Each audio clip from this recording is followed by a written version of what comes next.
बंधु माने आपणक दांत रे पुक लगी कि दांत दुर्बल किंबा भितरु गात हो जाइछि कि जदि हाँ तेबे आजिर वीडियो आपणक पई।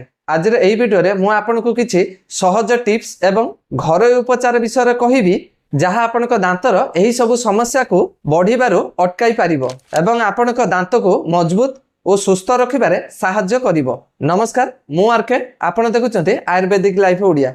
चलतु भिडियोटी को डेरी न करी स्टार्ट करिबा। बंधु माने आपण यूट्यूब रे अनेक वीडियो एमिति देखिथिबे जेउथिरे कुहा जाय थाए केवल एही गुटिए जिनिस चुबाई दियंतु बा एही गुटिए काम करि दियंतु आपणकर दांत नुआ भली होई जिवो। शुणिबाकू यह बहुत भल लगुच ना? सतरे कौन एमिति किछि जादुकारी उपचार अछि जहा पुक लागिथिबा दांत को सांगे सांगे ठीक करिदेब। वास्तव में साइंस कहे कि जदि थरे आपणक दांत रे कैविटी बा गात होई गला तेबे प्राकृतिक भावे ताकू पूर्व अवस्था को फेरे आनिबा संभव नुहे। किंतु बंधु माने चिंता करिवार कौनसी आवश्यकता नाही, कारण आजिर एही वीडियो रे आमे वास्तविकता एवं वैज्ञानिक भावे प्रमाणित घरोई उपचार विषय आलोचना करिबा जहा कि दांत पुक लागिबा एवं दांत नष्ट हेबा प्रक्रिया को अटकाइबारे आपनको सहाय्य करिवो। तेबे जदि बंधु माने आपनको निज दांत को सुस्थ रखिबा पई चाहुचंती आ दांतर जत्न नेबा पई चाहुचंती बा दांत पुकरु रक्षा पाइबा पई चाहुचंती आ आपण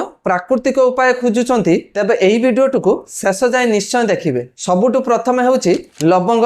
बंधु माने लवंग रे यूजिनाल नामक एक विशेष प्राकृतिक उत्पादन थाए। एथिरे शक्तिशाली एंटीबैक्टेरियल एवं एंटी इन्फ्लेमेटरी गुण रही जहा दांतर सृष्टि होइतिबा बैक्टेरिया को मारिबा सह संक्रमण रु आपण को रक्षा करि थाए। एहा दांत पुक बा कैविटी अटकाइबारे साहाय्य करे एवं बंधु माने दांत माड़ी रो बिंधा को मध्य रक्षा करि थाए। लवंग को व्यवहार करिबा बहुत सहज। आपण को केवल एमिति करिबा को हेबो, खाइबा परे आपण गुटिए लवंग को पाटी रे पकांतु एवं दांत रे धीरे धीरे यह को दबेई यार रस को बाहर करंतु।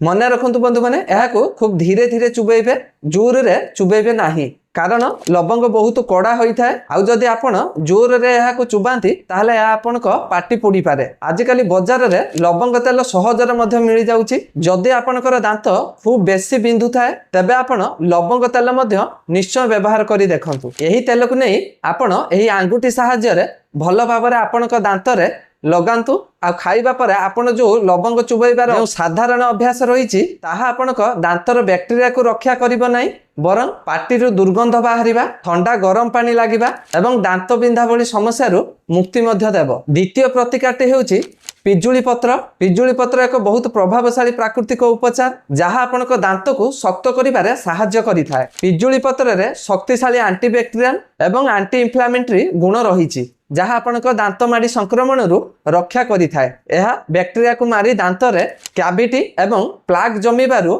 अटकाई थाए। पिजुली पत्र रे केरोसिटिन नामक एक उत्पादन मिली थाए जहाँ प्राकृतिक एंटीऑक्सीडेंट एवं पाटीर स्वास्थ्य पई बहुत लाभदायक अटे। पिजुली पत्र व्यवहार करिबा पई आपनको केवल गुटे दुईटी ताजा पिजुली पत्र नेबा को हेबो एवं एहा को टिके धुई देबे एवं एहा को भल भाबरे धुईबा परे धीरे धीरे चुबई खाइबा को हेबो। आपण प्रतिदिन आपनको निजर भोजन परे बा खाद्य खाई सारिबा परे एहा को चुबई खाई परिबे। एपरि करिबा द्वारा आपण केवल दांत पुक लागिबारु रक्षा पाइबे ताहा नुहे एवं यह केवल आपन को साहाय्य करिबो नाही, बरं आपन को दांतर माड़ी को शक्त एवं सुस्थ रखिबो। जदि आपण पिजुली पत्र चुबैबा को चाहुनांती तेबे गुटिए ग्लास पानी रे 5-6टी पत्र को खंड खंड करी पकई दियंतु, तापर या को भल भाबरे फुटई दियंतु। आ सेही पानी को आपन को पाटी रे देई माउथ वाश भाबे व्यवहार करी पाटी को सफा करि परिबे एवं दांत को शक्त रखि परिबे। एबे आसीबा तृतीय उपाय विषय। तृतीय उपाय हेउची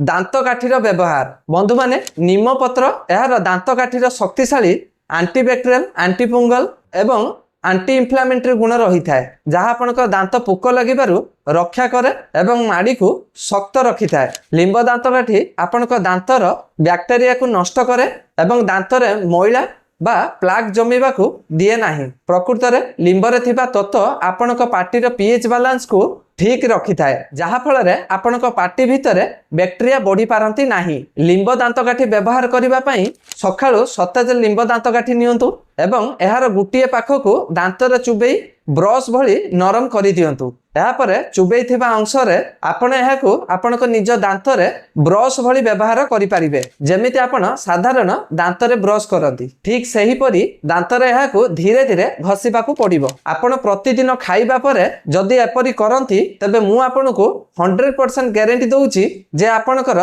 दांत एवं पाटी संबंधी कौनसी समस्या हेबो नाही। एबे बंधु माने जानिबा चतुर्थ उपायटी विषय। चतुर्थ उपायटी हेउची कौनसी औषध नुहे वरं साधारण फल एवं पनीपरिबा विशेषकर सही फल और पनीपरिबा जहाँ टिके टाण बा शक्त होता है जेपरिक गाजर सेउ एवं मूला। मु जानी आपण मन को यही प्रश्न आसुथिबो जे यही फल आ पनीपरिबा खाइबा सहित दांत सहित की संपर्क जड़ित रही। तेबे यही सब फल आ पनीपरिबा खाइले प्राकृतिक भावे आपणकर दांत सफा रहे जेमिति आपण ब्रश करंती यही फल गुड़िक प्राकृतिक भावे खाइबा द्वारा आपणक दांत को घसी मध्य सफा कर दिए। यह फल आपणक दांतर जमी थिबा खाद्य कणिका एवं मैला धीरे धीरे छाड़िबा को लागे। यह बंधु माने गोटे प्रकार प्राकृतिक टूथब्रश भली काम करे। जेतेबेले आपण खाद्य खाइबा परे गाजर किंबा सेउ चुबाई खाआंती यह केवल आपणक दांत को सफा करे नाही बरं पाटी रे लाळ मध्य बढ़ई थाए। लाळ हेउची आपणक पाटी रे एक सुरक्षा प्रणाली जहाँ एसिडिटी को नष्ट करे दांत उपरे हेउथिबा बैक्टेरिया को खराब प्रभाव रु अटकाई थाए। यही प्रक्रिया द्वारा दांत उपरे एसिड रो प्रभाव कमी जाए जहाँ द्वारा दांत पुक लागिबा एवं कैविटी हेबा भय लागे नाही। तेणु आपण खाद्य खाई सारिबा परे गुटिए गाजर मूला किंबा सेउ नहीं टिके चुबाई चुबाई खाआंतु। एतिकी कले ही आपणक माड़ी रे एवं दांतर जत्न नेबाकू बहुत साहाय्य मिलिबो। बंधु माने एबे जानिबा पंचम शक्तिशाली उपाय विषय। पंचम शक्तिशालीटी हेउची तुलसी पत्र। आयुर्वेदिक रे तुलसी पत्र को एक पवित्र रोगनाशक महा औषध भावे ग्रहण करा जाइछि। तुलसी पत्र आपणक संपूर्ण स्वास्थ्य पई बहुत लाभदायक अटे। तुलसी पत्र रे प्राकृतिक एंटीबैक्टेरियल एवं एंटी इन्फ्लेमेटरी गुण रही थाए। यह पाटी भितर थिबा बैक्टेरिया को मारी ओरल हाइजीन को भल करि थाए एवं आपणक दांत माड़ी रे हेउथबा संक्रमण रु रक्षा करि थाए। एहार प्राकृतिक भावे जंत्रणा कमेबारे शक्ति अछि जहाँ दांत माड़ी बिंधा बा पाटीर अन्य कौनसी असुविधा को मध्य दूर करिबारे साहाय्य करे। तुलसी पत्र को आपण जदि पानी रे पकाई एहाकू फुटेई भल भावे कुलकुली कले दांतर स्वस्थ भल रुहे। आपण कोन करिबे ना 3 रु 4 तुलसी पत्र नहीं गोटे ग्लास पानी देई एहाकू फुटेई दियंतु। आउ एहाकू फुटेई सारी ठंडा करी आपणक पाटी रे पकाई माउथ वाश भावे वाश करि परिबे जहाँ द्वारा आपणकर दांत एवं माड़ी सुस्थ रहिबो। यह गोटे प्राकृतिक शक्तिशाली उपाय जहाँ आपनको दुर्गंध मुक्त निश्वास एवं सुस्थ माड़ी एवं कैविटी मुक्त दांत होई परिबो। बंधु माने एही सब घरोई उपचार भल फलाफल मिलिबा पई आपण एहाकू नियमित भावे व्यवहार करिबाकू पड़िबो। मने रखंतु एही सब जिनिस को एका संगे व्यवहार करिवे नाही जेमिति कि अनेक लोक कमेंट रे पचारंती एहाकू केमिति व्यवहार करिवि बोली। आपण एथि मध्यरु कौनसी गुटिए किंबा दुईटी उपाय बाछिबाकू हेबो जहाँ आपणक पई सहज हेबो एवं सुविधाजनक हेबो। आपण चाहिले एहाकू मध्य बदले बदले व्यवहार करि परिबे किंतु एका संगे ए सब को व्यवहार करिवे नाही। एका संगे केवल आपणकू गुटिए किंबा दुईटी घरोई उपचार व्यवहार करंतु। एहा कोनोसी जादू नुहे जे आपणकू शीघ्र फल मिलि जिवो किंतु हां जदि आपण एहाकू नियमित व्यवहार कले आ प्रतिदिन अभ्यास करंती एहाकू तबे आपणकर लंबा समय अर्थात लॉन्ग टर्म पई आपणक दांतर स्वास्थ्य भल रहिबो। दांतरे पुक लागिबा बा कैविटी हेबा प्रक्रिया धीरे धीरे कमिबाकू लागिबो। तो बंधु माने एही थिला आजिर टॉपिक। जदि एही भिडियोटी आपनकू भल लागि थाए तबे भिडियोटी को लाइक करंतु एवं चैनल ले नुआ थिले सब्सक्राइब करंतु। जदि आपनक मन रे किछि क्वेश्चन थाए तबे आपण हमकू कमेंट माध्यम रे निश्चय पचारंतु आमे तार उत्तर निश्चय दबु। तो आउ गुटे भिडियो रे देखा पर्यंत से पर्यंत निजर जत्न नियंतु। रहिली जय जगन्नाथ।